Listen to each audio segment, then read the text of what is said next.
All right, we are live, but we haven't had this man on for a long time. And I don't know what you consider long, but what's above average and whatnot. But Will, Wait. Who Mr. decides what's above average? Who's deciding that? I don't know, society, but Will is back on a stream. We did not plan on doing this, but we kind of assembled, the old gang and then plus J Ross to talk about this game against Salt Lake because there was a lot of like differing opinions and fans' perspectives for this match. And I don't think one thing I'll say is there's no like we don't need to be hitting the panic button. Like I'm not like saying that at all. But for as much like hype there has been surrounding this team going into this season, like that they're one of the favorites to finish in like the 1 through 3 spot, they don't look like one of those teams to do it. And if anything, this was in a stat that I want to talk about. Sounders have not beaten, I think J Ross, you could quote like double check this. Sounders have not beaten RSL in MLS play since 2011. And then the last time they have beat them was in 2013 in the playoffs. I understand, like, even when I talked about going into this game, talking about RSL, I said, like, realistically, I don't think we'll win it. I don't think this is going to be the opportunity to do it. But what an opportunity it was because you, like, RSL, so Sounders are one of the favorites in the West.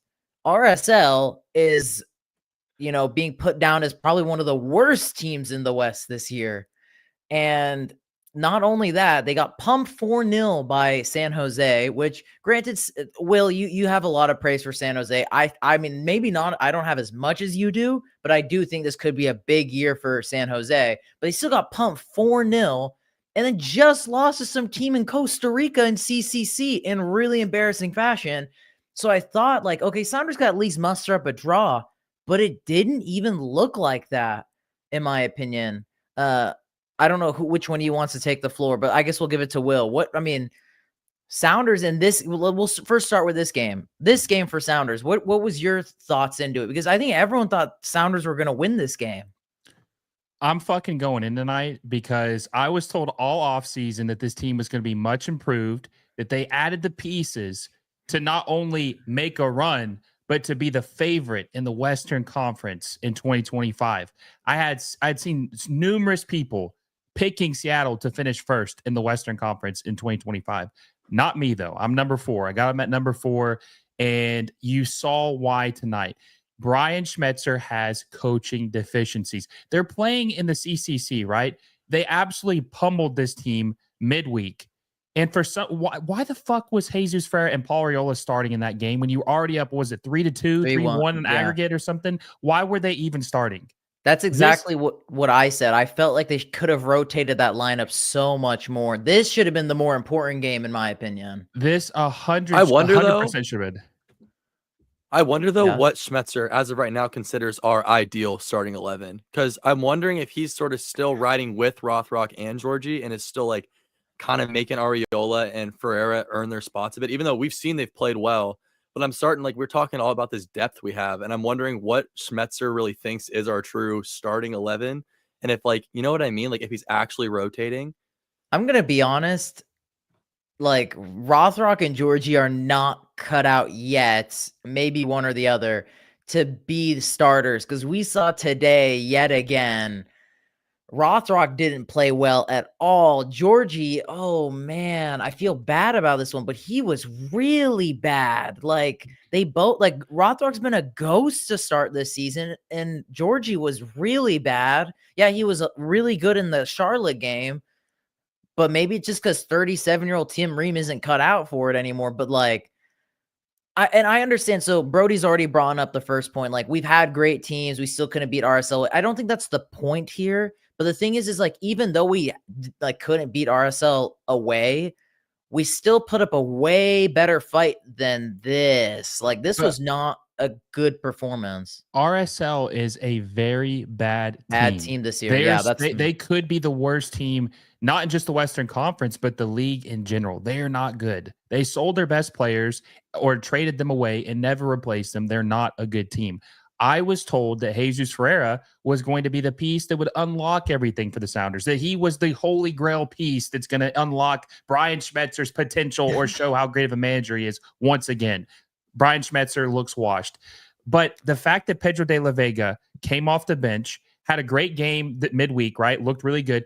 The dude is what, 23 years old? Why is he not starting this game? Yeah. And I don't like how they try to minimize the regular season. Seattle has been a huge culprit of saying the regular season doesn't matter in the first half. They call it the Nico Ladero effect for a reason, right? Wait to the summer, make the big signing, and see what happens. But we don't buy anyone.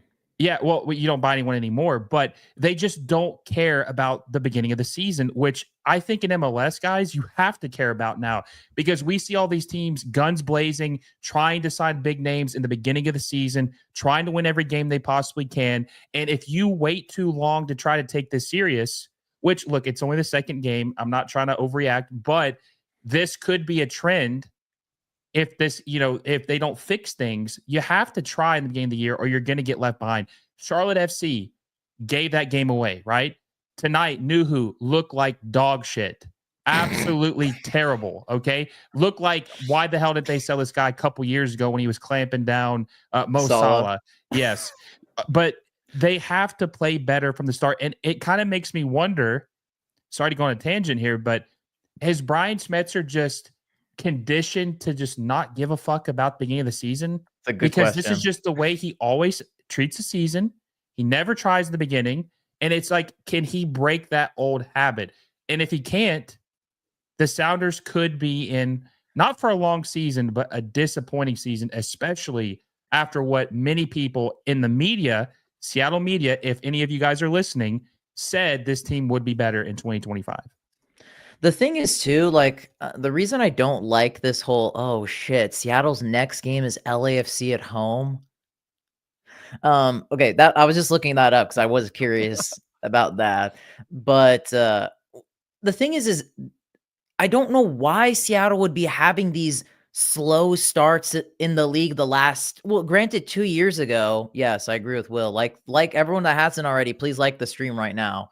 But this team is the same team as last year, and then the two big pieces you bring in is two players in the league. So I'd understand if Areola and Ferreira are like slow, but we have barely seen them play in the league so far. So it's like the team should be having like a relatively strong start to the season, but in these two games against Charlotte, which J. Ross, you brought up too, and I brought up in my review, it was just like, it's a game you should have won because you were controlling it. You could have put the game away. You didn't. This was a game you easily could have at least gone a draw because of what Will said, this being a Salt Lake team that is very like down bad, but then you get played off the park, funnily enough.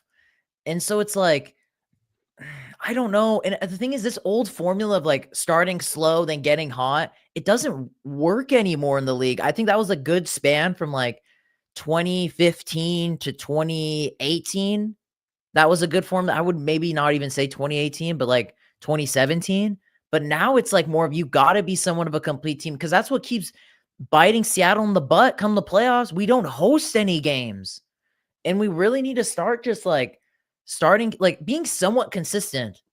And that's like the problem with this team is we cannot be consistent. And it's not even just as well, like we are notorious for being a slow team. We started off 2 years ago. We started off that season hot. We are too much of a patchy team. And you know why we are a patchy team? Because we have our big players are patchy big players. They play only well in patches when you have those easier stretch of games, when things are a lot easier, not when things are tougher. That's not when you see these big players step up. But I don't know, man. It is a little bit annoying. Again, and I want to emphasize, it's not the end of the world. Because again, this is only game 2, but like I'm looking at the next fixtures. So you have Cruz Azul sandwiched into these 2 games, which Lord have mercy, Cruz Azul are looking pretty good to start the season.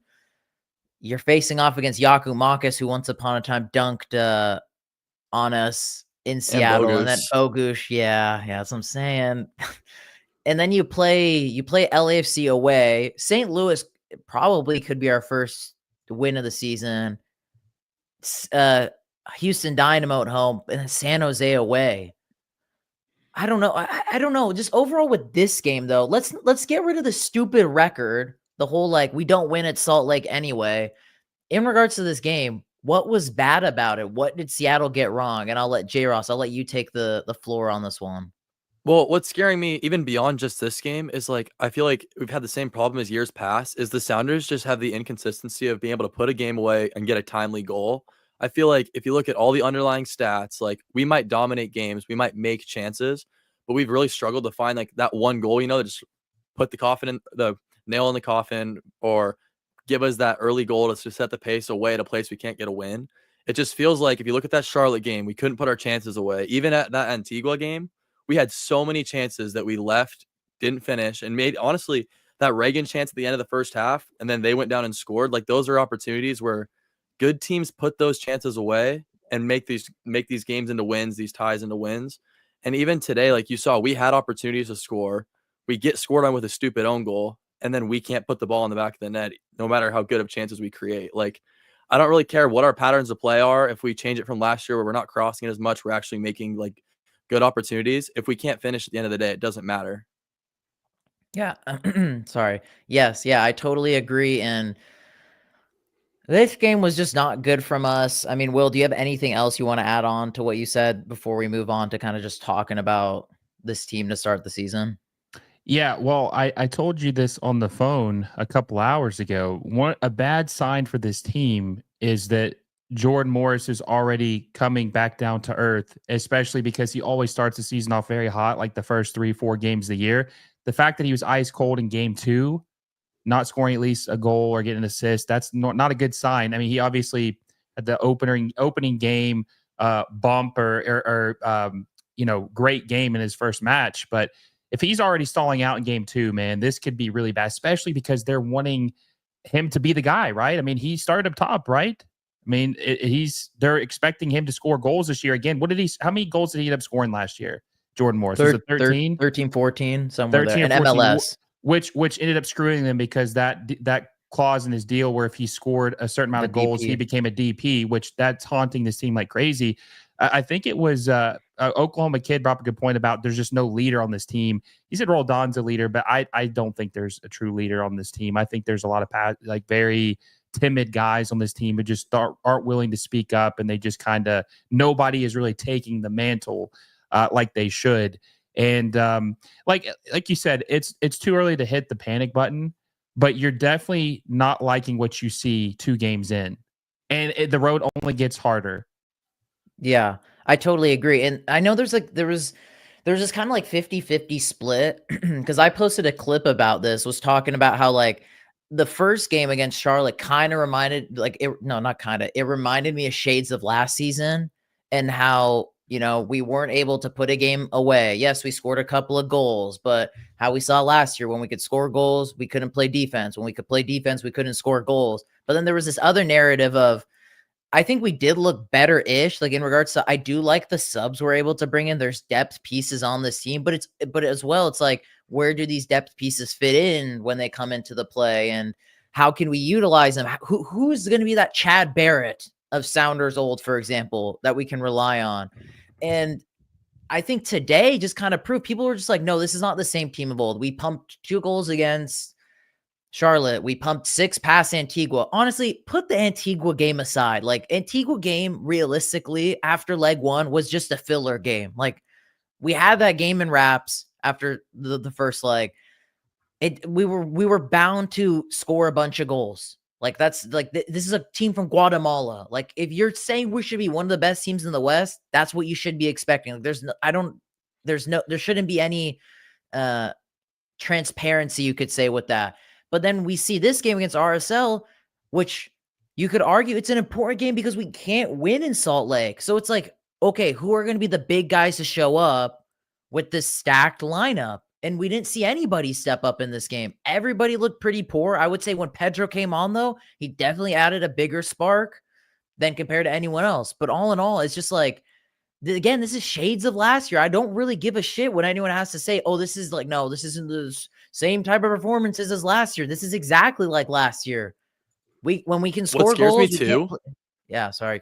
what Go. scares me too is when we say there's shades of last year, it's the poor attack of last year, but we're sprinkling in like through these first couple of games some really bad goals we're giving up, like Oh, back-to-back really MLS bad. games with own goals. And even Antigua, like the goal we got scored on, we're just not marking anyone on the back post. 2 men unmarked on the back post. And honestly, like I saw Brody's comment about the second goal was a byproduct of us chasing the game, which I can agree with. But at the same time, like at the end of the day, it was just our center back stepping up with the man, having no cover, and then getting beaten behind. Like this is like grade level elementary defending that we're like the Sounders notoriously are pretty stingy and don't give up goals like that. And we're seeing us leak goals like this early, which is concerning, especially if we're talking about all these trophies we want to win. Like on Wednesday, if we do a play like that and we have Dakumakis or Bogus in behind, like that can go south really quick. Yeah, so let me pull up now the Sounders fixtures. Or let's first, before we move on to that, let's kind of talk about, since we've kind of already been talking about it, the Sounders' first 2 games. So let's start the season. We beat Antigua. I think that was pretty expected. Nothing really too crazy there. Charlotte at home, Salt Lake away. We're 4 games in. We have a pretty good sample size for this team compared to any other MLS teams. And I don't want to really hear the excuses and the comments by anyone. Oh, this is just the start of the season. Like this team needs time. That's not really a valid argument with it's the same team as last year. There's 2 new additions and they have barely played. And if anything, they've looked the most fine compared to the ones that have been on this team for the last couple of years. And as well, they're guys that played in the league. So I don't know what more gelding they would need. Sure, in the system, that's fine. But to start this year, what has been the good and what has been the bad? And I'll let Will, you take this one away.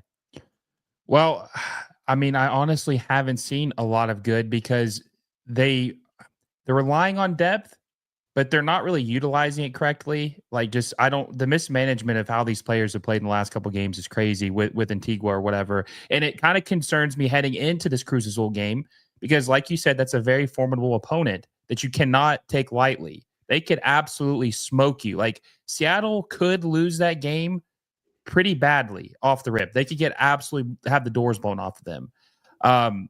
But if they got to play LAFC and Seattle, I think LAFC has, if I'm not mistaken, I don't think have they lost to Seattle in the regular season in a while. It's been a couple years, right?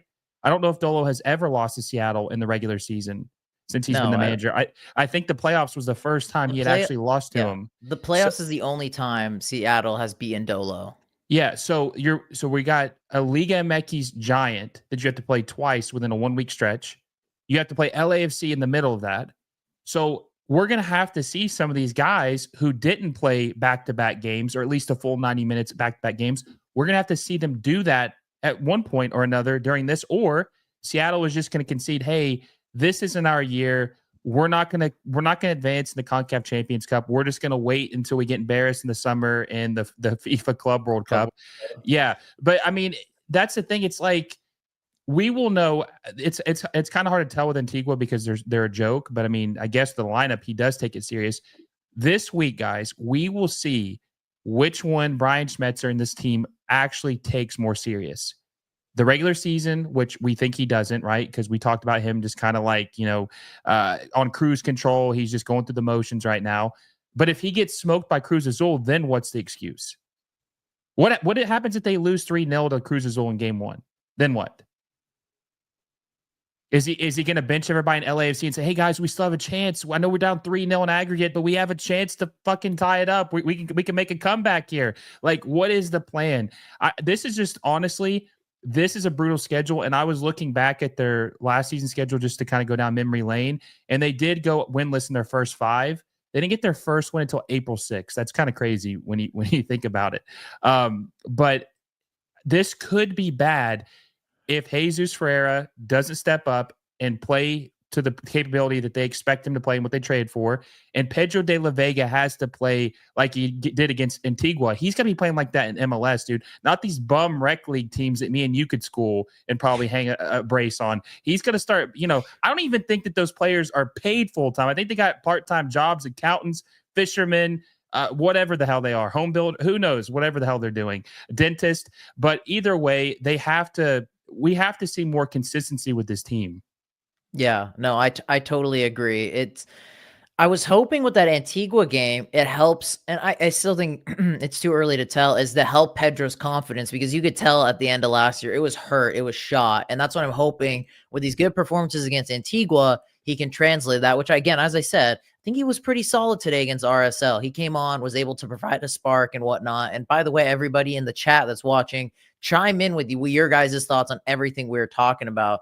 But J. Ross, for you, what do you think for the Sounders, good and bad? And then going into these next games, what can Seattle do to kind of just start turning the fortunes around a little bit, see that first win? Or are we just going to kind of just see a slow start to the season? I guess good is when you actually watch a team play, like compared to years in the past, we're actually making chances, I think, that are more legit than we've seen. I feel like in years past, we kind of settled for just giving it to Alex, whip it in once the team packs it in on us and just pray something happens. We're actually seeing some patterns of play, like I said, where we're actually getting chances. Like we saw that Charlotte game, that Obed chance that came playing through the middle. That Antigua, we saw a lot of chances we were making through interplay rather than just whipping it in, which is promising. But the bad part is like we're getting clear chances in front of goal and we're not putting them in the back of the net. And what's scary for me too is, like I said, we're accompanying that with bad turnovers in the back, own goals, fly-by defending, all these problems that historically the Sounders don't have, which is a recipe for disaster. But on the plus side, a lot of those problems are things that you can fix pretty quickly in MLS. A lot of these errors in the back line, we saw that Reagan turnover throughout a season. I think if this is game 17, that Charlotte game, Reagan clears that ball out of bounds. I think if Morris can heat up like these chances, surely eventually puts it away. If they start following the right person, I would trust Ferreira. I think if some of these chances were to drop to Ferreira instead of Morris, it'd be a different story. But we also see that Ferreira is playing much more between the lines, which kind of went against what we thought. We thought he'd be more impactful in front of goal, which he still can be. But as of right now, it's kind of concerning. Morris had a couple of bad whiffs, so there was the guy literally cannot use his left foot. It's absolutely crazy. He's allergic to his left foot. He had a really bad shot in this game recently that went out for a throw-in. He did. Yes, he did. He well, let me ask you guys this question about just the back line, right? Because you think the back line's kind of out of sync, not playing as well, not as good as they were in the playoffs. It kind of helped them prevail to the Western Conference final. How do you guys think Stephen Fry is playing with that considered? Like, do you think any of these goals are his fault? No, well, definitely not the Nuhu goal. Not the Nuhu goal, obviously. Yeah, Nuhu goal, take that aside. But like the other goals. So the only thing I would say to that is I think that we've had problems with marking, and set pieces have been a problem for us early. We've seen the Antigua got scored across in the back post, corner kick against Charlotte.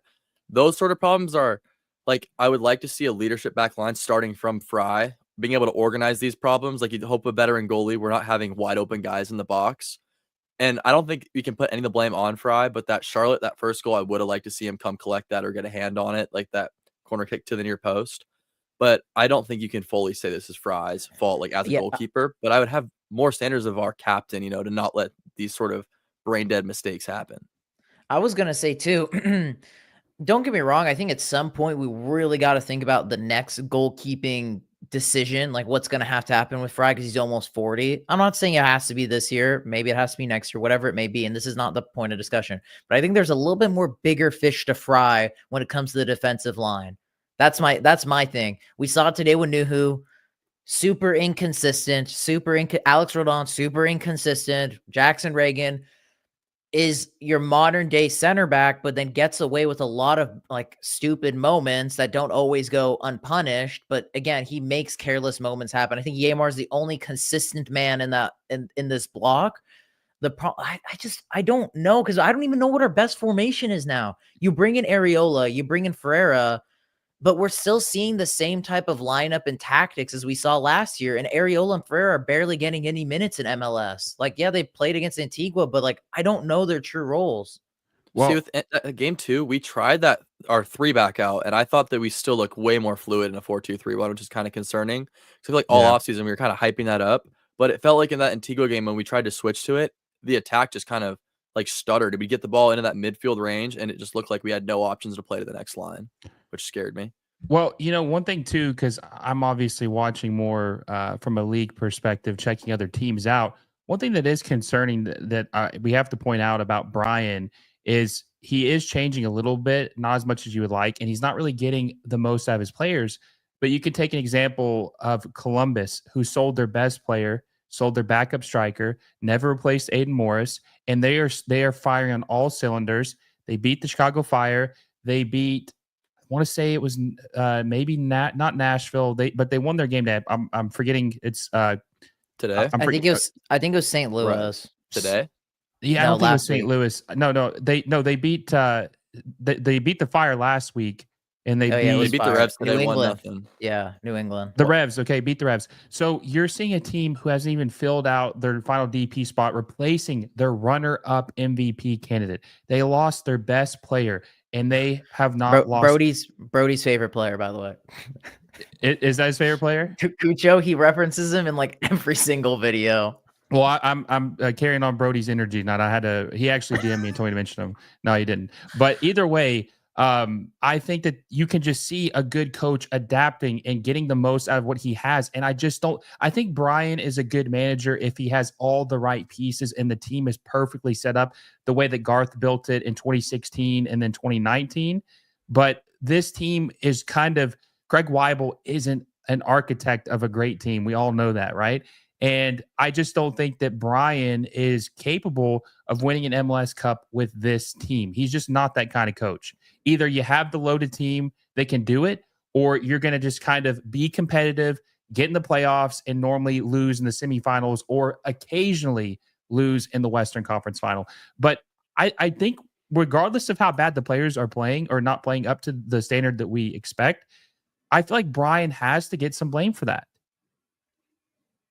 Yeah, I mean, Brian's he's a touchy subject. I mean, obviously we had the really bad start, and there was a lot of like at that point, like there was shades of like 2016. I felt like with Siggy to start that year a little bit with Brian. But the thing is what's really holding him over is that 2022 CCL that and his previous success. But like when you look at the last, but again, I think there's just bigger fish to fry than Brian. I think Brian's doing okay, all things considered, but it's like I pick and choose my battles. That's basically what I'm trying to say is I don't think our biggest like if there was one thing I'd want change is we just need better attackers. That's like no question about it. I've waxed lyrical about this for so long. I want a striker. I want a decent like I want any good strike. Like we literally just talking about Columbus. I would love to have Josh Sargent. Why couldn't we go for that USMNT type? Hold on a second. This is important though. That Brian has a lot of say on this team since Garth left. I don't know if you know this, but they didn't have a really good relationship, Garth and Brian. Yes, they did not get along very well. At least personally. Professionally, maybe so, but not personally. And Brian has a lot of say on how this team is constructed. So the reason I say that even though Craig Weibel is like a figurehead, he is the general manager in name only. I do think he has some say, but Brian is the architect. He's the one who wanted Jesus Ferreira. He's the one who wanted Paul Arriola. He's the one who wanted to re-sign Albert Rusnak. He wanted him back. So even though you could say it's a striker, yes, of course, a striker would probably solve a lot of the issues if they could score like Raul Ruidiaz did when he first came to Seattle, or Obafemi Martins, or Clint Dempsey when he was playing. But the problem is that Brian is the one who said that this was good enough. He's the one who is managing who's starting against Antigua and not playing against RSL. You know, I bet you anything that Brian thought, RSL is so fucking bad that we can start whoever the fuck and we'll beat them. That's probably what he thought. He probably thought that, or at least bare minimum come out with a draw, but that's not reality in MLS anymore. So yes, of course, if you had Cucho Hernandez on Seattle, of course they would be better, but Brian isn't going for that. Garth is the one who was pushing the team to sign these big name players, Nico Ladero, João Paulo at the time, or Yamar. Now Yamar isn't like a huge name, but I'm saying like that would be considered a DP now for Seattle in their terms of what they're trying to spend. They were able to get him on a TAM deal, obviously, and like just improve the quality and help them eventually win the CONCACAF Champions Cup. Those days are just gone. It's just a completely different mindset, and I think it starts with Brian. And I'll say this: I'm not trying to be too pessimistic, but hell, it sounds like I am. I just think that the fans are going to be very disappointed how this thing turns out because they just don't have the guy you need. Pedro de la Vega is gonna have to go fucking crazy this He's got to go year in Super order. Saiyan. He's got to, dude. He's got to like. Honestly, he has to like make Nico Ladero look small scale compared to for what he did with this team in order to prevail what they have now. Because most of these guys have been there for like 10 years. 10 years. That does not normally happen in Major League Soccer. Normally, there's influx of new guys and getting old guys out, and he's going to have to be a damn near an MVP level candidate for this team to be a true contender in 2025. Okay, then let's kind of talk about what shifts can we make with this team to get things going. Like, what do we need to change? What personnel do we need to start seeing? How should the team start lining up? Because I don't know what's best. What we need to do to start getting like the ball rolling a little bit and start getting points, because I think maybe there is a world realistically that Seattle could be winless maybe until Nashville. I don't see us. That's the one game I can 100% say we'll get 3 points. I'm kind of leaning towards St. Louis as well, but just kind of get the ball rolling, because these first two, personally, I felt Charlotte was the game to win. 100% dude, they didn't. We saw today Zaha going off. Imagine if they had Zaha in that opening game. That would have been such a different story. We couldn't beat RSL away, which I know we're notoriously never can, but this was a pretty damn good opportunity to do that. What do you guys think what needs to change for the Sounders to get the ball rolling? Or are they just going to bin off to start MLS and really focus on CCC? In my opinion, I think this is where CCC really begins for the team. The Antigua stuff, done, dusted, potato. But what do you think? What do you guys think? Like we've said, I think it's too early to like slam the panic button and worry too much. Because I mean, 100%. To counter what I said earlier, like, we're getting chances, right? Like, we're making opportunities. We're actually, like, if you watch that Charlotte game, the eye test, we passed it for a lot of that game. It was in the crucial moments we just made like crucial errors by players that you wouldn't want to see that from. So me personally, I don't think I would shift away from our formation. I would like to see Areola start of our new guys, to be honest, for Rothrock in the competition we decide we care about. Because I think in the games that we've watched, I think Areola has been the most effective in this system. I'd also like to see Ferreira get more of a chance in whatever game we deem be more I don't know why important. Ferreira's barely played. I don't get that. See, what scares me is I think that Brian is attached to Rothrock and Georgie right now. And I know you love Georgie Cheyenne, but if it's me personally, I think Cruz Azul on Wednesday, I think that it should be Areola and Ferreira just going in for Rothrock and Georgie. Because I think Georgie in that game would be best coming off the bench. And I think that those are guys who, if the ball were to drop them in the box, I would trust them to put it away more than I would trust Rothrock or Georgie right now, which is kind of our flaw right now. What do you think, Will? Well, first off, you got to give this guy a shout out. He just gave you a huge super chat. Shout out to our boy Barry, who's also a member on the channel. Yeah, of course. He's saying you out. Okay, let's quickly. Since Barry did drop the dono, and big shout out to Barry because he's an absolute go. Let's go back. We'll go back to this topic again, but let's talk about Nuhu. The own goal today, we really just glossed over it, but it was a big talking point. Was bad. Like, it might go down as one of the worst own goals in MLS history, because I get it if someone was contesting him and whatnot, and maybe J. Ross, you need to flip over that jersey just for the sake of the conversation. But why? Why did Nuhu do that? I don't understand. No one was testing him, and he just like. I don't understand. Like, the question marks with his left back. And the thing is I got a lot of flack in my ideal transfer window video where I was like, we need to finally decide to cash in on Nuhu or not, because he's a guy that has a high market value, but is not an upper echelon left back. His best position is a center back in the 3. But as a pure left back, Nuhu is not good enough anymore. What that was so bad, man. Just watching him head that, and then just Stephen Fry was just like, did that just fucking happen? He literally was just like, oh my God. Yeah, I mean, I said this earlier. Nuhu's like regression as far as like what we thought he'd be. It looked like he was destined to be sold He wasn't going to be in saddle long. They were going to get a good fee for him, which they should have taken. And yeah, I mean, I agree. At this point, he is a center back in a back three. I don't know what the hell's wrong with him. I mean, he's like, I think he's 27. He might be turning 28 this year. He's not 30 yet. It makes you wonder if maybe he could be somebody, because his market value is just completely tanked, right? They're not getting anything for him on the international market like they could have a couple years ago. But it does make you wonder if this team might try to like trade him if things continue to go like this. Maybe someone be willing to take a flyer on him. Maybe someone who does play that way primarily. But man, that was bad. You know what I thought of when it wasn't nearly as bad, but like I was just thinking about how gut wrenching that was, because that can just completely suck the air out of a room, right?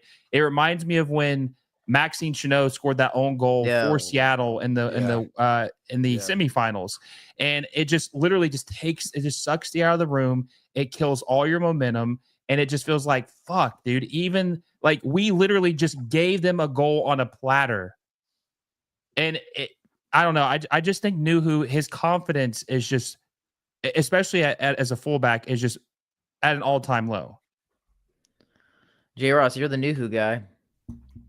Yeah, this is where I'm torn, right? Because like Nuhu's been bad today, especially, but at the same time, it's like Baker Whiting's fighting injury. Like we don't have a true. We don't have a true left back. Like, that's the problem. I agree. That's the problem. And so my thing is too, I think we put so much stock into this 3-back working, and then it didn't. And now we're just stuck kind of where we were last year. Like, okay, Nuhu's our left back. Areola was supposed to be that left wing side guy. Now he's just chilling on the bench. Like, what do? We kind of just got ourselves stuck in a spot where it's like we kind of have to commit one or the other, and either we commit with this 3-back and we just go through the growing pains, or we stay with the formation we've been playing and just kind of have to accept that Nuhu is a lockdown defender, but he's definitely due for a Nuhu moment or two. The funny part is Nuhu, even though he scored an own goal, wasn't even the worst rated player on the team. It was Paul Rothrock. Well, hold on. Keep this up real quick. Keep this up. Yeah. So this is the 4-2-3-1, right? So let's say, that's the thing is, I don't like Jordan Morris as a striker, and I really don't like him as a winger because he's so heavy footed. He obviously put on the left side, he's inverted, but I just think that I don't think that's his best position. And Rusnak's best position, I think, is a 10. But that's what Jesus Ferreira was traded to play, as a false 9 or as a 10. So I don't really know what they're going to do. It's like they have too many pieces that don't really. It's like they have a bunch of random pieces that they're trying to put together. Yeah. But I honestly think if this continues and they're not able to score goals consistently, or Jordan Moore scored 2 goals, but you know what I'm saying? Like consistently, not these phases where he scores and he doesn't score for 4 games. I think J. Ross said this earlier, put Jesus Ferreira maybe up top and try him. You said you like him more up front. I mean, he did score like 18 or 20 goals one season for Dallas. He's only 24 years old. Now, I don't think he would be a striker in a top 5, top 6 league, even at a bottom table team. But in MLS, he is a proven goal scorer. And I think that if you really want to maximize the best players, you will not just your investment, but just get the best 11 on the pitch. You have to have Jesus Ferreira on there. Like, why did you trade for him if you're not going to play him? Like, you can't have a rotational set where you have him play a game, then Rusnak play a game. No, you need to have them both, or Morris, interchangeable between the 3. You need to have them, all your best players on the pitch. Well, Morris has started all 4 games. That's the one thing I don't get, because we don't have any other striker. Musovski, yes, Musovski. And here's another question too. No. Jordan Morris is almost 31 years old. Why is he the guy that's playing all these minutes instead of De La Vega or Ferreira, both guys who are 24 years or younger? Why is Morris, the old guy, the one playing all these minutes?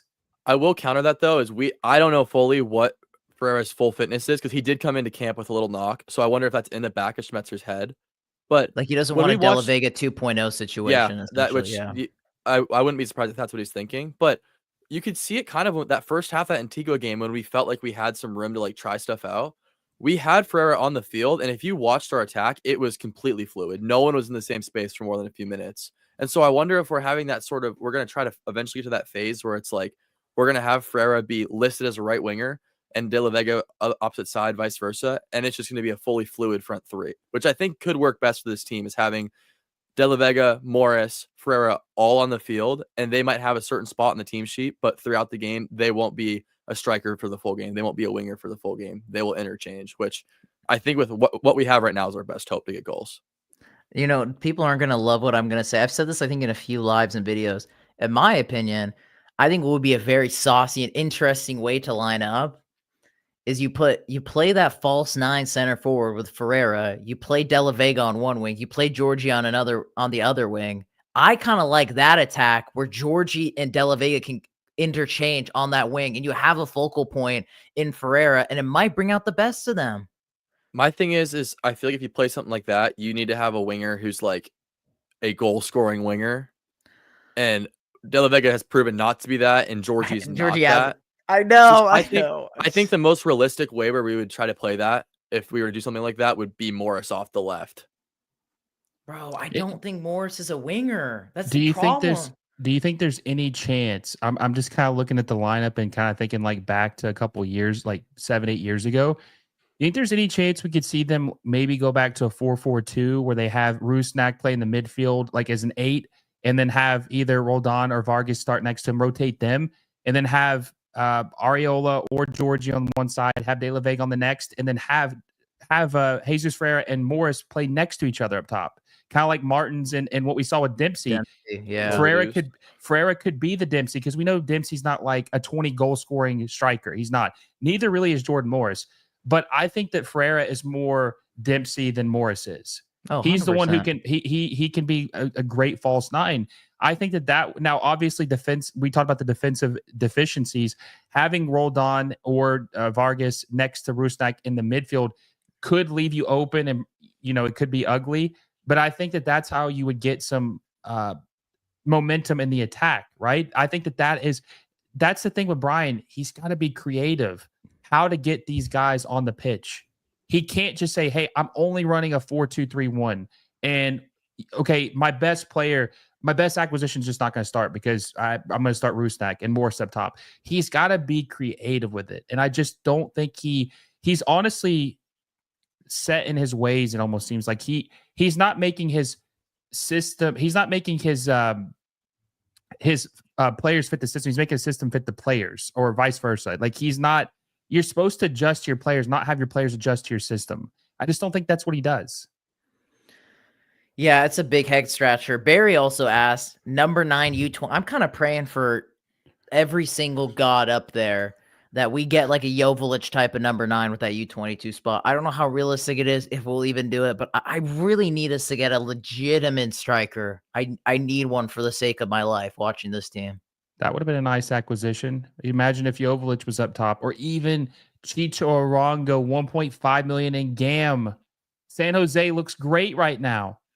They're 2-0. They have not lost a game yet, and I had them finishing 3rd in the Western Conference. I had Seattle finishing 4th, but that's because first of all, Bruce Arena is the GOAT, and I think that if you have a striker, like we talked about this all show, guys, like having a striker is like the most important thing. You figure everything else out, right? If you can score goals, everything else can be solved. But like that is the hardest thing to do.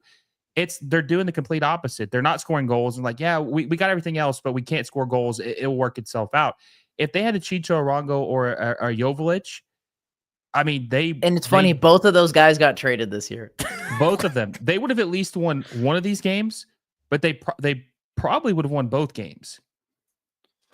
You know what my thing is too? Is like we can score goals. Morris can score. He proved last year. He can score a lot of goals. But I feel like apart from that LAFC game, we always, since Prime Ruidiaz, haven't been able to find the timely goals and the clutch goals. You know what I mean? Like when the Sounders were the Sounders, we'd be getting to that LAFC game in the playoff run. We'd be playing against a way better team than us, but we would just find a clutch goal from Ladero, find a clutch goal from Ruidiaz. Right now, we don't have that guy where I'm like, if we're tied 0-0 away at LAFC in a big game, that I can count on 10 out of 10 times to score a goal.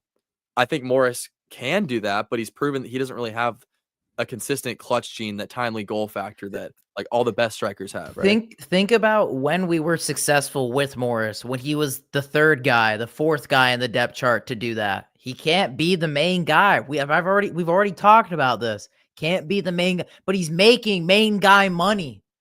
and he's on a main guy contract. That is the big issue I have here is, and same with Rusnak. He is it's like what it's oh my god. It's like we're on season 3 of this bullshit, bro. We're on season 3 of yes. Cheyenne, this is crazy, okay? And this is what pisses me off. So I was told by my friend Nico Moreno, he is my friend. That's not sarcastic. He is a friend of mine. That Seattle didn't want to let Albert Rusnak go, not even take a chance hitting the market because they were afraid they would have to spend money and get rid of and buy someone else. Like they just didn't want to take a chance to do that. So they just wanted to. They didn't want to pay a transfer fee. They just rather give him a deal, maybe a little more than what he's making right now. But I'm keeping up with the scores because, like I said, I cover the rest of the league, MLS moves, right? And Dallas was down 2-0 to Colorado. Well, they came back. It's tied 2-2 head and a half. You know why? Because they have Lucho Acosta. What? Yeah. Think about this. Instead of re-signing Albert Rusnak, what if Seattle had gotten Lucho Acosta for $5 million? That's a steal. We talked about this actually. We said, I think I talked about actually in a video. I said, if we let Rusnak go just within league, this is like a lazy scouting report. We could have gone for Acosta, or even fuck it, we could have gone for Evander. And that's the thing. Like, can you guys believe that we're in a reality or a universe or multiverse, or you want to call it, that Seattle is getting outspent by FC Dallas? FC Dallas is spending more than Seattle Sounders right now, a team that has won 2 MLS Cups, been to 4 MLS Cups. They're getting outspent by Dallas. Dallas has a $13 million striker that they signed from Benfica in Peter Musa. And they'll probably double that money when they sell him. Probably double that money, or at least get increase it by 50%. And they also have Lucho Acosta, an MVP of the league. This would have been almost like a Nico Ladero replacement. Like that would have been enough to really put some lead back in the pencil and really help elevate things to a new level. But they're like, you know what? No, we're going to give $1.5 million to Dallas and help them build the rest of their roster. So when Lucho Acosta comes to town, everything will be great. Like, and that's another thing too. When is the last time Seattle sold a player? I'm just trying to think off the top of my mind. I might be forgetting somebody. Atencio. Okay, but that was in the league. When's the last time they sold a player? Like sold a player outside the league for a decent fee? Obafemi Martins. 2016. Dude, that was 16. That's another problem. Ago. That's another problem. They're not selling the guys. They're keeping them too long. We talked about that with Nuhu.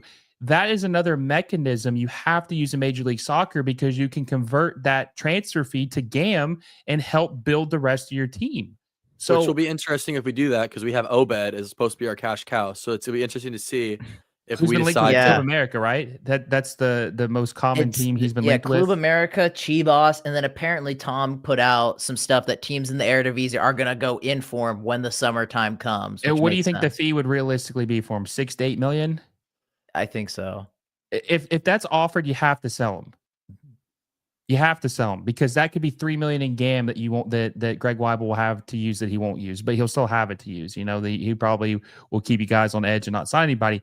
But and then they sold Liao Chu, obviously, or traded him to Dallas for Ferreira.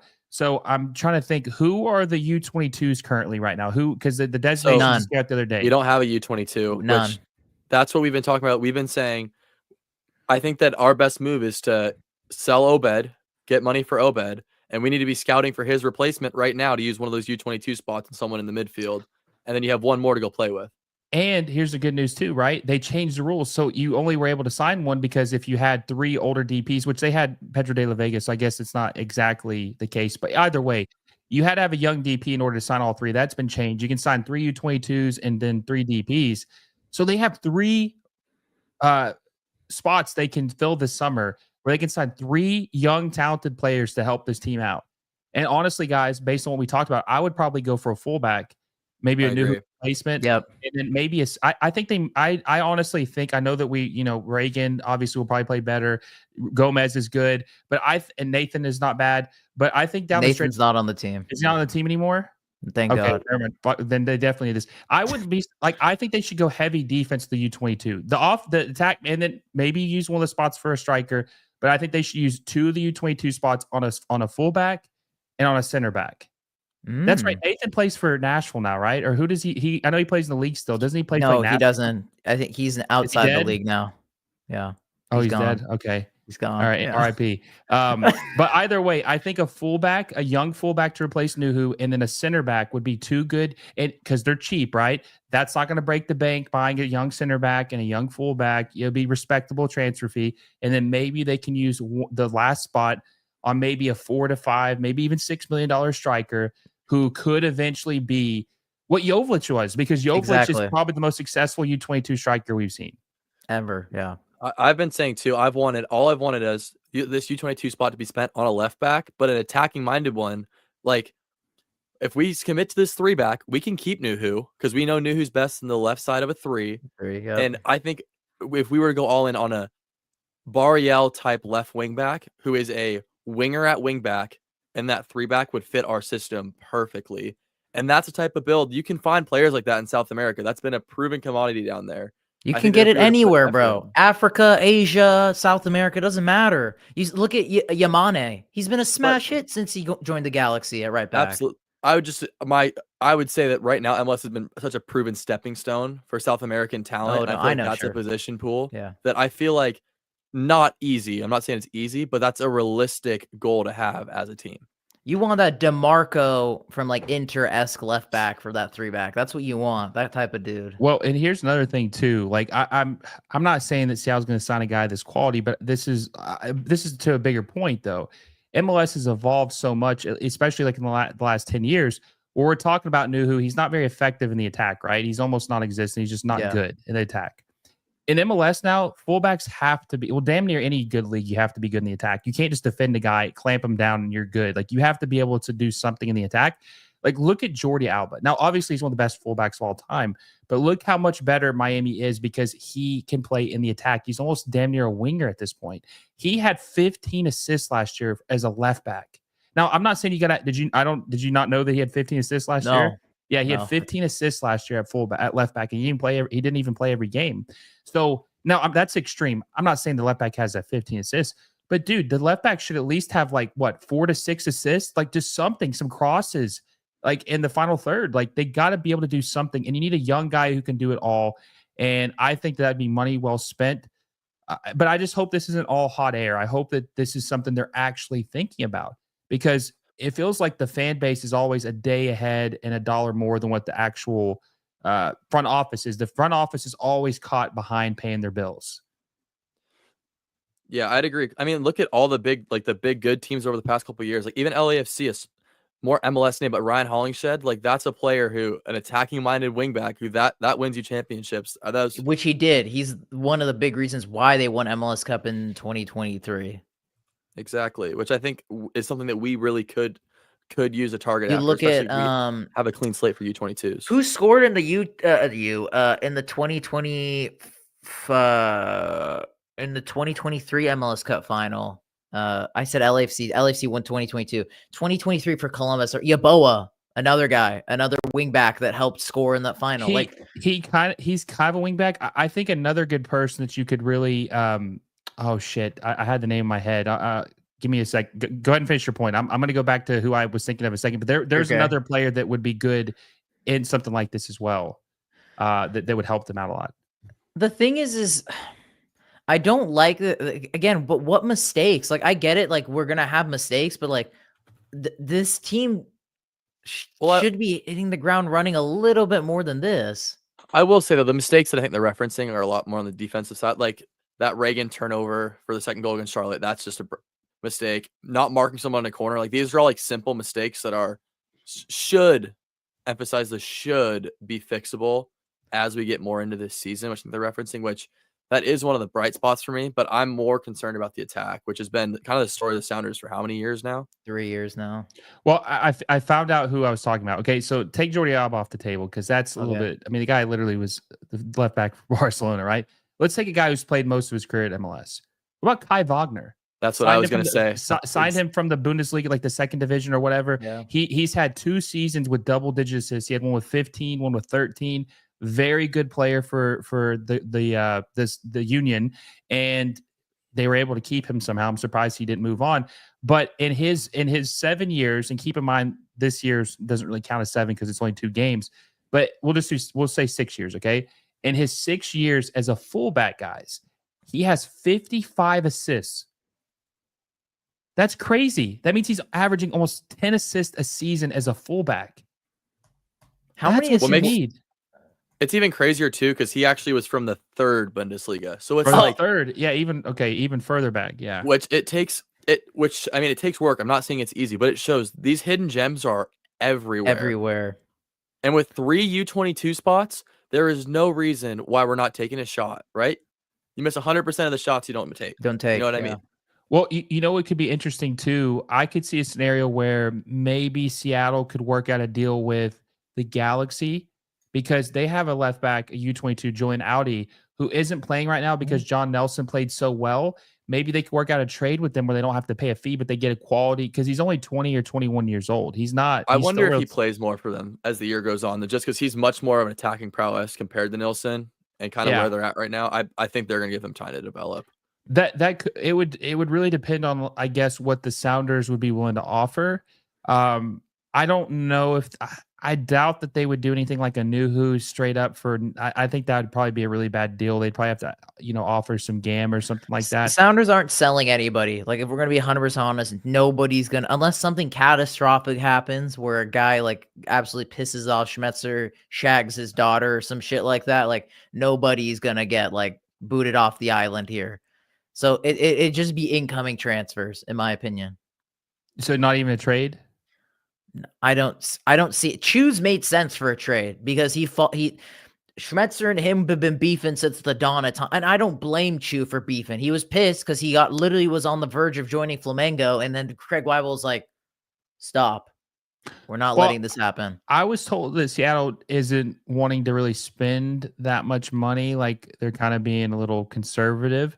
So that's why I think they might be open to another trade because they won't have to pay anything. It'll just be either a straight up or GAM, which is imaginary money. It's not like they're actually writing a check. They're just allocating sources from that team to the other team to use.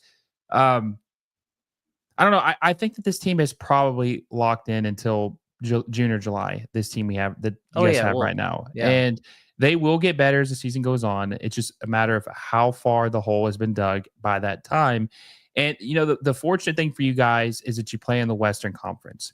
The Eastern Conference is definitely way more stacked. If you played like this in the Eastern Conference, you're fucking cooked. You are not making the playoffs. And if you are, you're going to be a play-in team, and you're going to be playing the one extra game to try to hopefully make it into the playoffs.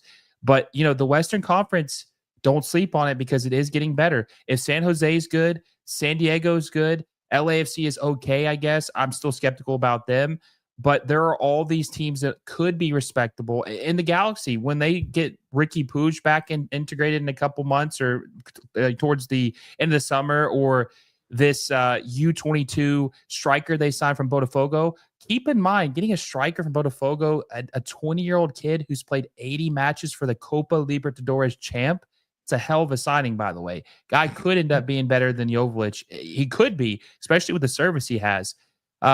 But Could've anyway, who had his discovery rights? I don't know. Sean, do you know? We did. No, we did. Oh, we did. We did. No, I think it's Portland. No, we did. Sure, it was us. I'm fucking with you. Brutal. Yeah, we did. Here's another thing that hurts too. This is what's crazy. I don't know if you guys have mentioned this in a recent show, but one thing that really hurts. What about the fact that Vancouver is playing so well? And this is a team that has announced their team is up for sale, which normally means you're packing it in and you don't give a fuck anymore. Like it is what it is. Like we're just waiting until this team is sold. We're not really spending anything, and they're over there spanking your big rivals in Portland, and they look really good this year. How the fuck do they look better? How does Seattle look worse than Vancouver? They don't even the owners don't even want the team anymore. Like they're trying to sell that shit with a Groupon. I don't know. I don't have an answer, man. I mean, it's crazy.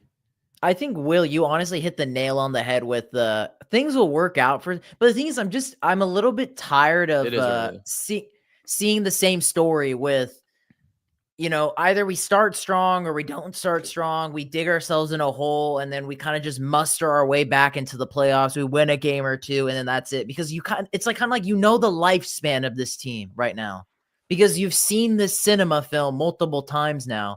just kind of, and Brody's talked about it multiple times. It's like, this has to be the last hoorah for the Unk squad. It has to be. Like, I cannot be asked to. Is like, it though? Because they just signed extensions. Rusnak has got like a 3-year deal. Morris is a DP at least for 2 years.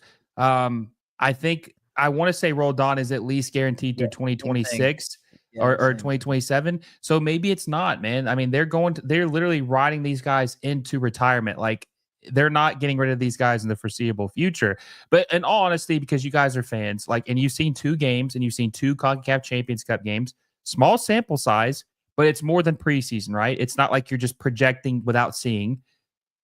Do you guys honestly believe, as of right now, in an improved Western Conference, that you guys are on a trajectory to do as well as you did last year and go to the Western Conference final? I'll let you start this one, J. Ross. I don't know if I want to say that I am confident to say that we are going to make it to Western Conference final, but I will say that I think it's too early to say that I like writing off this team, right? I think that.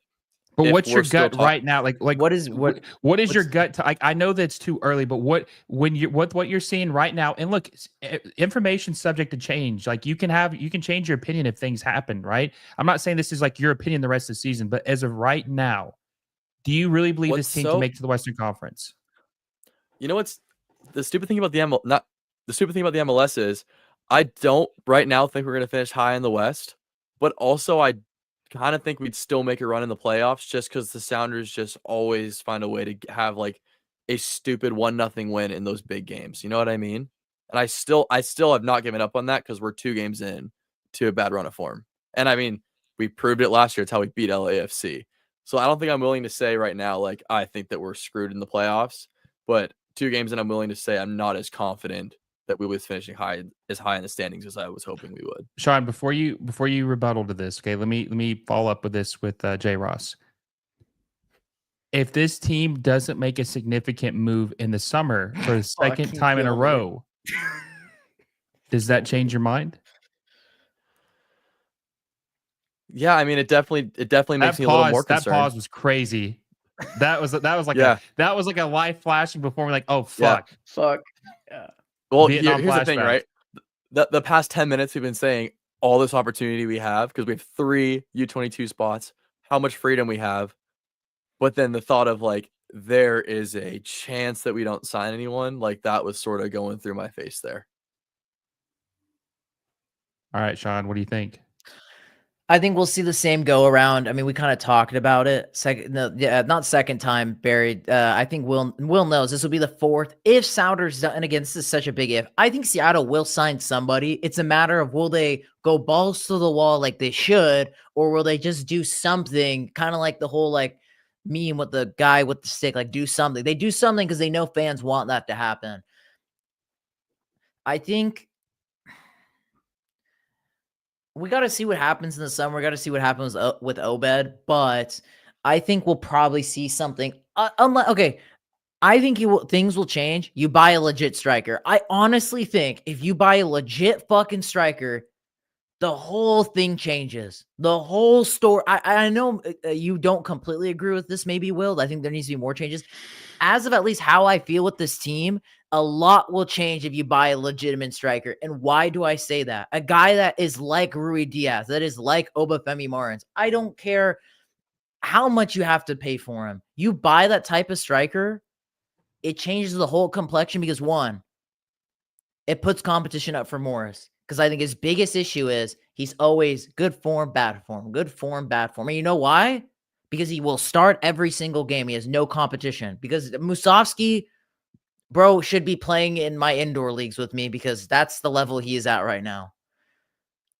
And then as well, you have somebody that Pedro de la Vega, when he plays through on goal, when Ferreira plays through on goal, will tuck in goals, gets assists that you can actually play off of that elevates everyone else in the attack.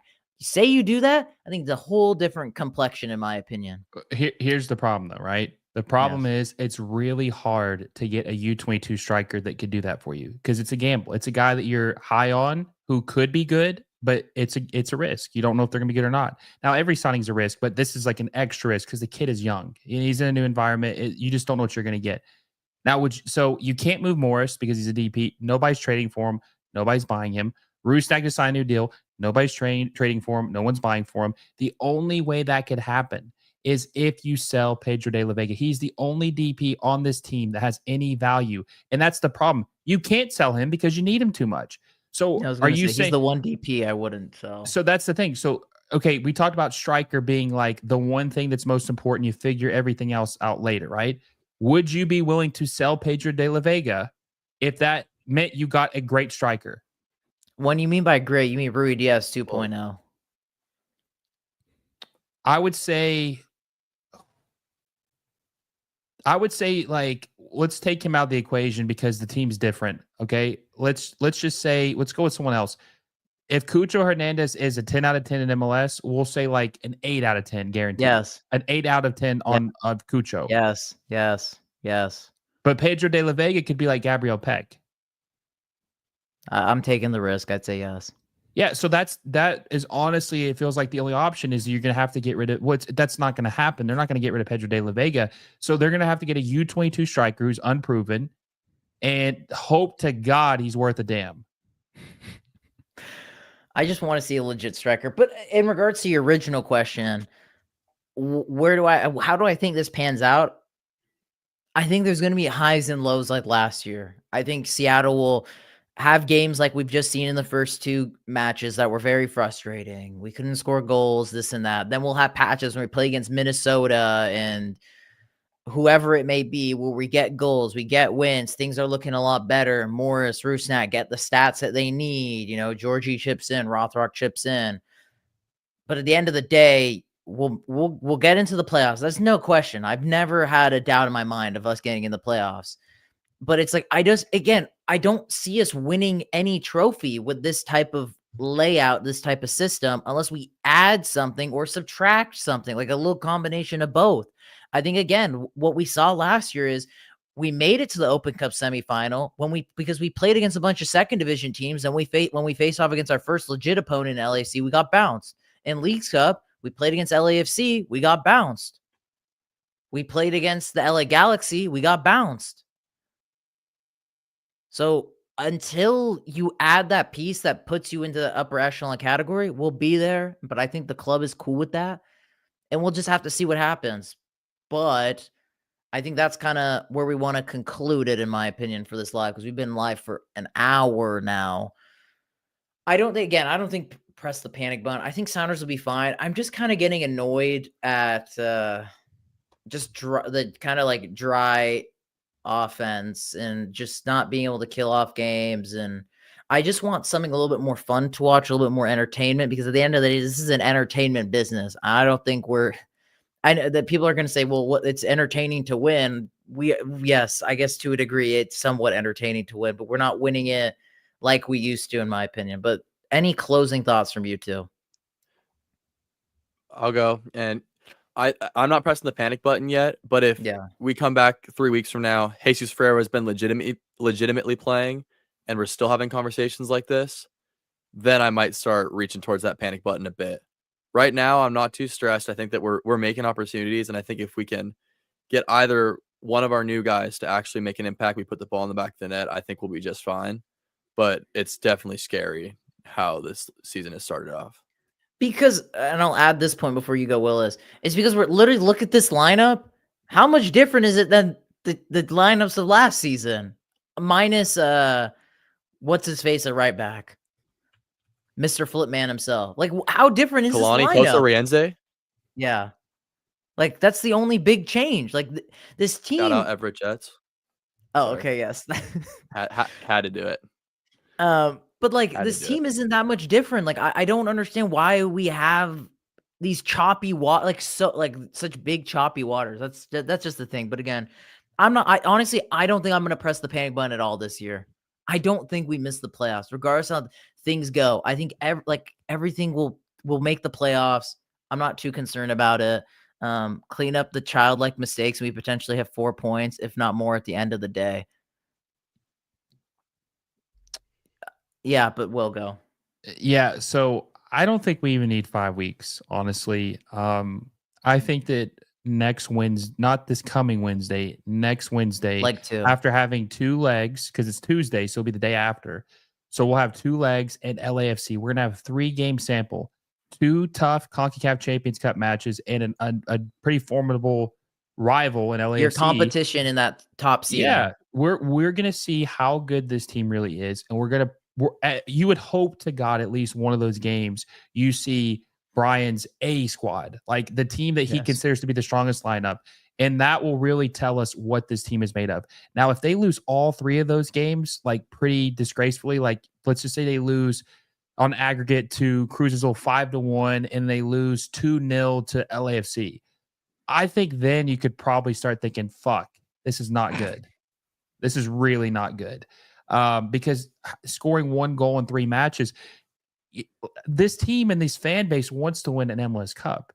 And if you can't even compete against better teams, compete, not win, but compete. Like if you lose to Cruz Azul, but it's a close match, like losing 5-1 aggregate would be embarrassing. Let's be honest. Like you need to be at least competing. Like if you lose 5-3, okay, fine. But damn, at least score some goals, which I'm kind of concerned if that's going to happen. And then LAFC is a team you have to start beating in the regular season. It's like RSL. They lost RSL at Sandy, which they, like it's been said that they haven't won there since 2011. They've never beaten Dolo in the regular season ever at Lumen or at the bank or BMO Stadium. That has to change. We'll see if it does. And I will say this, both you guys will have, I guarantee you will have a good idea of how you feel about this team by next Wednesday.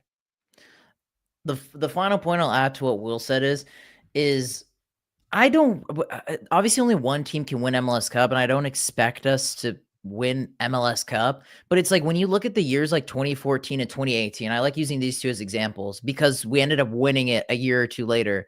You look at those teams and yeah, we got knocked out, but you're just like, dang, we still had a really good squad. And like, say if one thing was a little bit different, like you think about 2014, we lost on away goals to one of the greatest Galaxy dynasties. And if we were in that final, we probably would have won it. You look at 2018, we lost some penalties to the Timbers, who eventually went to the final. Yes, granted, lost, but basically 2018's team wasn't that different from 2019's team. The thing is when we go into the playoffs, I don't feel like that kind of feeling where it's like, okay, yeah, next year I think if we get 1 or 2 more pieces, it'll be we'll be groovy, like we'll be totally fine. I'm pretty excited about this team. That's not how I feel about this team. That's a big problem I have, and that's the biggest thing that pisses me off with the Sounders right now is we go into the playoffs, I'm like, fuck, dude, pray to God we don't play. Like, I just don't want any of the tough. It's just like, it's so, and Will, you talked about every single, like, you reviewed every single playoff game. It was so boring watching the Sounders for the most part. Yes, things got exciting once Chanot scored the own goal, but for the most part, for the Sounders in the playoffs, until that point, 3.5 games in, it was so hard to watch this team in the playoffs. That Houston series was the worst MLS series I have ever seen by far. Like that was torture. Like they're making people in Guantanamo Bay watch that shit as a form of punishment. That's a form of punishment at Gitmo. But it just, yes, the team you mentioned earlier, and I've said this to you as well. It's an entertainment business. You're supposed to be entertaining. And when you lose and you're not fun to watch, it is torture. It is torture. I'm sure you guys would feel a lot better today if you lost 5-4 than you did 2-0.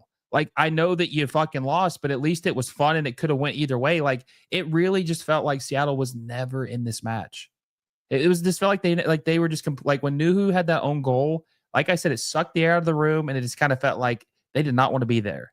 Like they knew that the record of not winning a game since 2011 was still like not on the line, but in the back of their minds. Like, yeah, this probably ain't ended today. We're probably going to continue this streak going forward.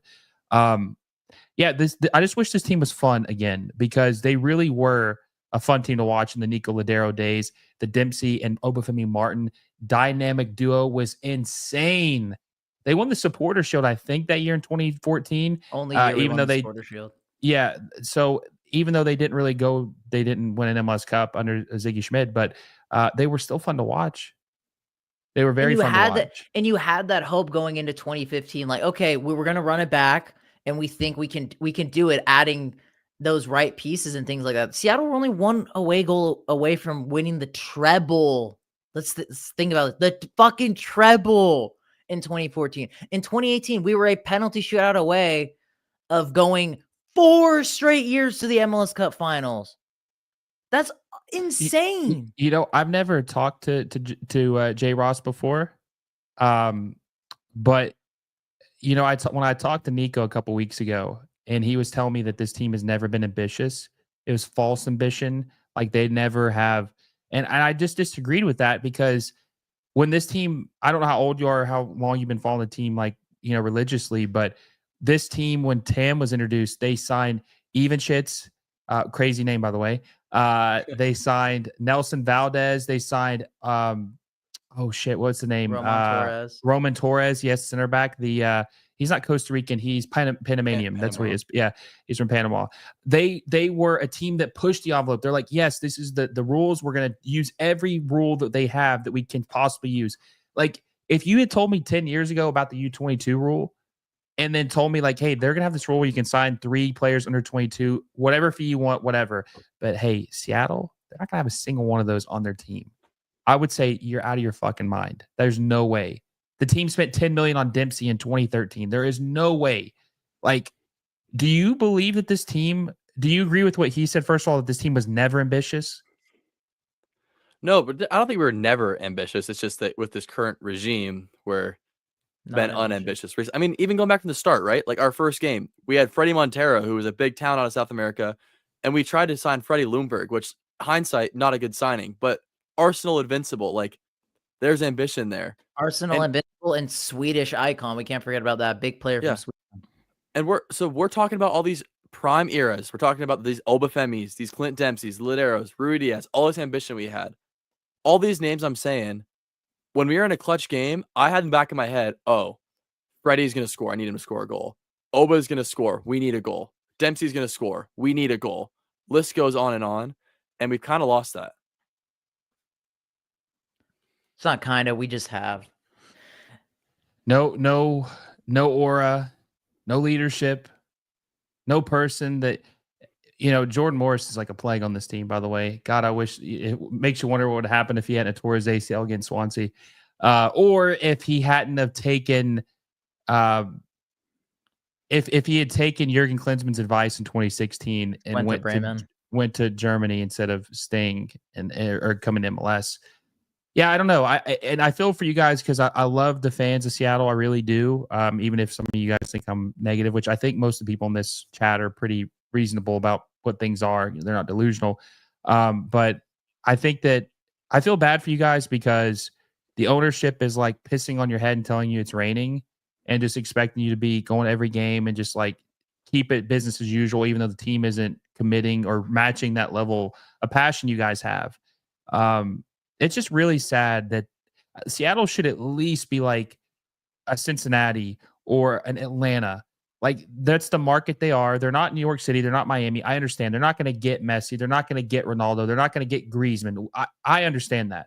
But they should be able to get an Evander. They should be able to get a Denki. They should be able to get a Latte Lot. Now, they're not going to spend $22 million, but you get what I'm saying. You don't have to sign the biggest name, but you can sign a talent. And they're not even doing that. Like, Jesus Ferreira, really? Like, that's what we're coping with now? Like, Jesus Ferreira is considered the biggest signing now? Like, I'm still pissed about that because, like, that's some serious gaslighting for them to say that that's a big signing.